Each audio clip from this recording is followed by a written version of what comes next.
Assalamualaikum, it's me Dr. Varda Sikandar, consultant nutritionist and dietitian. Welcome to Health and Happiness with Dr. Varda Sikandar.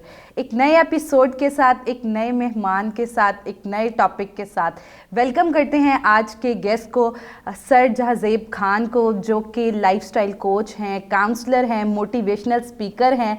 चूँकि जैसा कि आप जानते हैं आजकल हर दूसरे बंदे को डिफरेंट साइकोलॉजिकल प्रॉब्लम्स आ रही हैं, तो आए सर से डिस्कस करते हैं कि क्या क्या हम अगर साइकोलॉजी प्रॉब्लम्स जो हैं वो अगर को देख रहे हैं तो उनको किस तरह हम कोप अप कर सकते हैं। Welcome to the show sir, thank you so much. How are you? I am good, how are you? अल्हम्दुलिल्लाह परफेक्टली फाइन। ओके सर, पहले तो हमारी आवाम को बताएं कि साइकोलॉजिकल हेल्थ होता क्या है। देखें, साइकोलॉजिकली अगर आप बात करते हैं किसी भी पर्सपेक्टिव में, तो हेल्थ पॉइंट ऑफ व्यू हम हमेशा जब भी हेल्थ की बात करते हैं तो it's all about the physical health.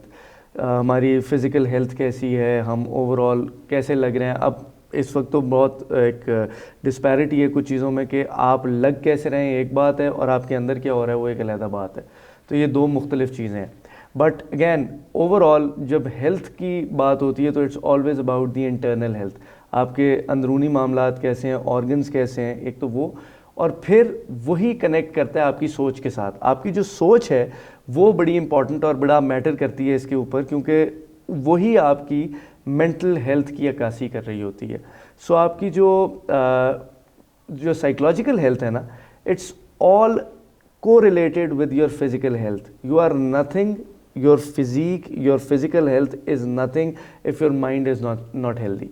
तो उसके लिए अगेन आपकी सोच बड़ी इंपॉर्टेंट है, और फिर आपका माइंड सेट क्या है, आप चीज़ों को किस तरीके से परसीव करते हैं, परसेप्शन क्या आपका क्रिएट होता है चीज़ों के बारे में, और फिर आपका नज़रिया क्या डेवलप होता है चीज़ों को अपने इर्द गिर्द सराउंडिंग्स को देख के और हालात व वाक़यात को देख के। उस बिना पे हम कहते हैं कि इस बंदे की मेंटल हेल्थ क्या है, क्या चल रही है।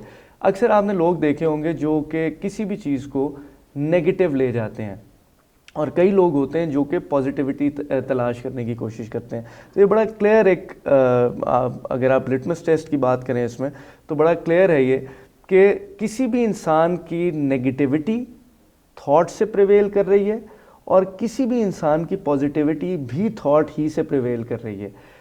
Naturally the one who is thinking positively has a much better psychological health as compared to the other person. Okay, आपने बड़ा अच्छा एलेबोरेट किया कि दोनों जो हैं वो थॉट्स तो एक ही होती हैं, लेकिन ये ऑन टू अस होता है कि किस तरह हम चीज़ों को परस्यू करते हैं। अच्छा, आजकल की आप जनरेशन की बात की जाए, we are living in the era जिधर मॉडर्निज्म बहुत ज़्यादा कॉमन होता जा रहा है। तो आप देखते होंगे कि आजकल हम लोग डे बाई डे नेगेटिविटी ज़्यादा होने लग रही है, इवन दो कॉमन प्रॉब्लम्स होती हैं और उस पर इवन दो स्मॉल किड्स जो हैं वो एंगर इश्यूज़ आने लग जाते हैं। इसके मेनली क्या वजूहात हैं? देखिए, एंगर इश्यूज़ जो है ना, ये हर दौर में रहे हैं, और एंगर इश्यूज़ का काफ़ी जो ताल्लुक़ है वो आपकी पर्सनैलिटी से है, आपकी सराउंडिंग से है, और सबसे ज़्यादा आपकी अपब्रिंगिंग से है।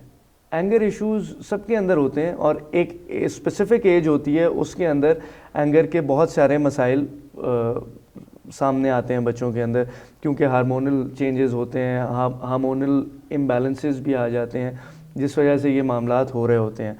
बट हैविंग सेड दैट, इनको मैनेज करना आना चाहिए। एक सर्टन एज में किसी भी इंसान को ये मैनेज नहीं करना आता, क्योंकि वो एज कम होती है। केस इन पॉइंट, आप अगर अपने आप को देखें या कोई भी शख्स अपने आप को देखे, तो जो आप आज हैं वो 5 साल पहले आप नहीं थे। आज आप काफ़ी चीज़ों के ऊपर अपने कंट्रोल आपको आ गया है जो पहले शायद नहीं था।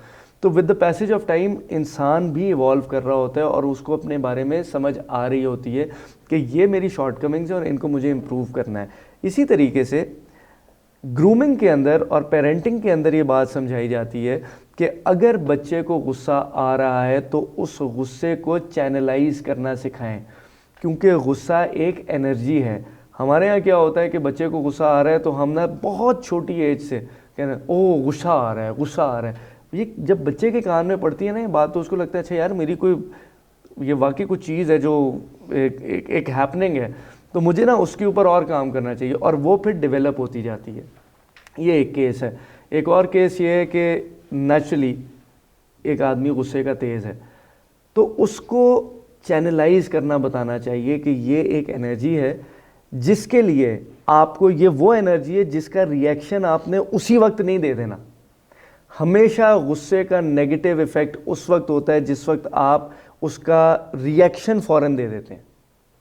थोड़ी देर अगर उसको आप कंट्रोल करें तो साइंस कहती है कि गुस्से को अगर आप उस वक्त रिएक्ट नहीं ना करते उसके ऊपर, तो ये बिल्कुल इसी तरह से है कि आप पूरा सिस्टम रीवायर कर लें। जैसे किसी बिल्डिंग की रीवायरिंग होती है ना, तो आप अपना सिस्टम रीवायर कर लेते हैं। इसकी मिसाल मैं लोगों को इसी तरह से देता हूँ जो भी प्रोफेशनल्स हैं। आज जिस भी प्रोफेशन में आप हैं, एक सवाल है कि आप जिस भी प्रोफेशन में हैं, आज आपका बॉस जब आपको डांटता है या कोई बात कहता है तो क्या आप रिएक्ट करते हैं उस तरीके से जैसे आप किसी और सेटिंग में 4-5 साल पहले या किसी और एनवायरनमेंट में आप रिएक्ट करते थे? नहीं करते। क्यों? क्योंकि आपको समझ आ गई है कि मैंने इस वक्त इसका रिएक्शन नहीं देना। कहने का मकसद ये है कि इंसान को पता होता है कि उसने किस वक्त रिएक्ट करना है, किस वक्त नहीं करना। बेहतर उनमें से वो है जो हर टाइम्स के ऊपर उसका रिएक्शन मैनेज करना जानता हो। आपने बड़ी ही ज़बरदस्त बात बताई। तो आप क्या कहते हैं कि किस तरह हम अपने स्ट्रेस को मैनेज कर सकते हैं? कोई टिप्स दे दें हमारी आवाम को ताकि जी आजकल गुस्से के मसाइल बड़े ज़्यादा हैं तो हम जो है मैनेज कर सकें। देखें, the era which we are living in is full of stresses. I mean हम टीवी ऑन करें तो उस पर एक वक्त में हमें इकॉनमी, पॉलिटिक्स, पहले तो एक होता था ना कि एक नहीं, लिमिट थी ज़रा, लेकिन इस वक्त लिमिट कोई नहीं है। और एक मैं तो कहता हूँ कि स्ट्रेस को ना मल्टीप्लायर इफेक्ट लग गया है। जो बिज़नेस की इस्तेलाह में यूज़ किया जाता है ना, तो वो इस वक्त स्ट्रेस को मल्टीप्लायर इफेक्ट लग गया है। और उस मल्टीप्लायर इफेक्ट की वजह से हम किसी एक को नहीं कह सकते कि जी अच्छा ये स्पेसिफिक आदमी है जो स्ट्रेस में है, या ये अच्छा ये तो बड़ा अमीर आदमी है तो इसको स्ट्रेस नहीं होगा। हर शख्स को अपनी अपनी नौइयत के स्ट्रेसेस हैं और होते हैं। और स्ट्रेस के साथ एक और चीज़ भी होती है कि बच्चों के हवाले से अगर हम बात करें ना, तो बच्चों को देख के ना लोगों का ख्याल होता है कि इनको कोई स्ट्रेस नहीं होगा, वेराज उनके लेवल पे जो प्रॉब्लम्स है ना वो उनके लिए बहुत बड़े प्रॉब्लम्स हैं। अगर आज मेरे लिए कोई प्रॉब्लम बहुत बड़ा है तो वो उस बच्चे के लेवल पे उसके लिए बहुत बड़ा प्रॉब्लम है। किसी बिलियनियर के लिए कोई प्रॉब्लम है तो वो और बड़ा प्रॉब्लम है। तो स्ट्रेस से आज़ाद तो कोई नहीं है। जब तक आप जिंदा हैं तो स्ट्रेसेस तो हैं। अगेन उसको मैनेज करना आना चाहिए। The only thing which we can manage in this life is ourselves. इसके अलावा कुछ नहीं मैनेज कर रहे होते हैं हम। हमें सिर्फ उन सिचुएशंस की ब्रैकेट के अंदर अपने आप को मैनेज करना आना चाहिए। और स्ट्रेस के लिए एक जो मैं इस वक्त हमारे पास टाइम कम है तो उसके लिए जो मैं टिप नॉर्मली लोगों को देता हूँ वो ये है कि आप कोशिश करें कि अगर बहुत ज़्यादा स्ट्रेसफुल एनवायरनमेंट है तो अपने आप को एक तो उस एनवायरनमेंट से थोड़ी देर के लिए दूर ले जाएं, और दूसरा ये कि अपने आप को पॉजिटिव डिस्ट्रैक्शंस की तरफ ले जाएं। पॉजिटिव डिस्ट्रैक्शंस क्या है कि कोई ऐसा शख्स है जिसका स्ट्रेस रिलीज़ होता है एक्सरसाइज करके, कोई ऐसा शख्स है जिसका स्ट्रेस रिलीज़ होता है लिख के, कोई ऐसा शख्स है जिसका स्ट्रेस रिलीज़ होता है किसी से बात करके। तो ये तमाम तर चीज़ें पॉजिटिव डिस्ट्रैक्शंस के ज़ुमरे में आती हैं। कोई आप कॉमेडी फिल्म देख लें, बाज़ औक़ात नहीं दिल आपका कर रहा होता, बट आप जब वो चीज़ शुरू करते हैं ना तो समवेयर डाउन द लेन आपको उसमें इंटरेस्ट डेवलप हो जाता है कि आप 10 मिनट 15 मिनट के बाद you start getting involve in it.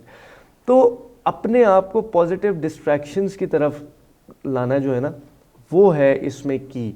और फिर again you need to have an innovative mindset कि जो सिचुएशन है उसके लिए आपका माइंडसेट इनोवेटिवली, क्रिएटिवली थिंक करना चाहिए कि अच्छा यार ये सिचुएशन तो है, इसको मज़ीद ख़राब नहीं करना ना, इसको हमने बेहतर कैसे करना है। फिर आपका दिमाग उसको बेहतर करने पे सोचता है।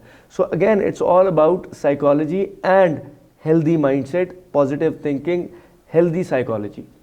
ग्रेट। असर ने बहुत अच्छे से एलेबोरेट किया कि हम लोग जो हैं वो अगर उस एनवायरनमेंट से दूर हो जाएं जो एनवायरनमेंट आपको स्ट्रेस दे रहा है, तो थोड़ी देर के लिए आप जो हैं अपने माइंड को रिलैक्स कर सकते हैं और आपका बिहेवियर और रिएक्शन जो है वो कुछ बेहतर होगा। ओके सर, लास्ट क्वेश्चन की तरफ जाते हैं। आप क्या कहते हैं कि किस तरह how can we stay positive every time? Like सब सिचुएशंस होती हैं, तो बहुत सारी ऐसी सिचुएशंस होती हैं, like everyone have issues, some have stress regarding work, और कुछ लोगों को जो है वो रिलेशनशिप प्रॉब्लम्स होती हैं। तो इन तमाम चीज़ों के साथ हम किस तरह अपने आप को पॉजिटिव रखें और एक हेल्दी माइंडसेट जो है उसको जो है सस्टेन कर सकें? देखिए, मैं एक किताब लिख रहा हूँ जिसका नाम है उसका टाइटल है self motivation is a skill. और ये टाइटल क्यों है? वो इसी वजह से है कि मैं एक चीज़ जानता हूँ कि एक्सट्रिंसिक मोटिवेशन होती है एक, और एक होती है इंट्रिंसिक मोटिवेशन। एक्सट्रिंसिक मोटिवेशन आपको रिक्वायर्ड होती है अपने सराउंडिंग से, इर्द गिर्द के लोगों से और उस तरीके से। लेकिन पॉइंट ये है कि उस मोटिवेशन के अलावा जो इंट्रिंसिक मोटिवेशन है वो ज़्यादा तगड़ी होनी चाहिए, ज़्यादा स्ट्रॉन्ग होनी चाहिए। क्यों? क्योंकि रात को सोने से पहले जिस शख्स से आपकी मुलाकात होती है वो आपकी अपनी ज़ात है, और वहाँ जो गुफ्तगू आप अपने साथ कर रहे होते हैं ना, वही आपकी पर्सनैलिटी और अगला दिन भी शेप कर रहा होता है। सो एक तो आपकी सेल्फ टॉक पॉजिटिव होनी चाहिए, और आपको ये पता होना चाहिए कि अगर मैं गिरा हूँ तो उठना भी मैंने खुद है। गिर के उठने वाला असल में कामयाब इंसान है।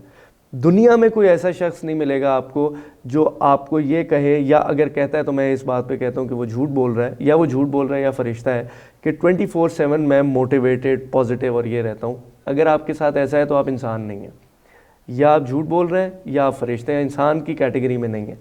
तो आपके ऊपर लो टाइम्स आएंगे, आपके ऊपर बैड फेजेस आएंगे, और उन बैड फेजेस से निकलना भी आपने खुद है। वो निकलने का तरीका आपको आना चाहिए, जिस वजह से मैं कहता हूँ कि self motivation is a skill, it's an art. ये अगर आपको आता है तो आप किसी भी सिचुएशन से निकलना जानते हैं, और उसके लिए again positive thinking is the most important thing. और याद रखिएगा, आप वो इंसान बन जाएंगे जो गुफ्तगू आप अपने साथ करेंगे, जो कहानियाँ आप अपने बारे में अपने आप को सुनाएंगे। जी, हमारे गेस्ट ने बड़ी ही ज़बरदस्त बात की कि बिल्कुल self motivation is key to success. आपके साथ you are the only one who walk in your own shoes. तो कोशिश करें सेल्फ मोटिवेटेड रहें, पॉजिटिव रहें, ताकि आपकी जो मेंटल हेल्थ है वो सस्टेन। आज के प्रोग्राम के जो है वो फीडबैक्स देना मत भूलिएगा। नेक्स्ट एपिसोड के लिए इजाज़त दीजिए अपनी होस्ट को। अगर आप किसी भी किस्म के साइकोलॉजिकल प्रॉब्लम फेस कर रहे हैं तो फौरी अपने करीबी साइकोलॉजिस्ट जो है उनको आप कंसल्ट करें। उसके अलावा आप हमारे फोरम के जो डॉक्टर्स हैं उनको भी कंसल्ट कर सकते हैं, एज़ वेल एज़ अब आप घर बैठे हेलो डॉक्टर ऐप के थ्रू भी कंसल्टेशन हासिल कर सकते हैं। Thank you so much. अल्लाह हाफ़िज़।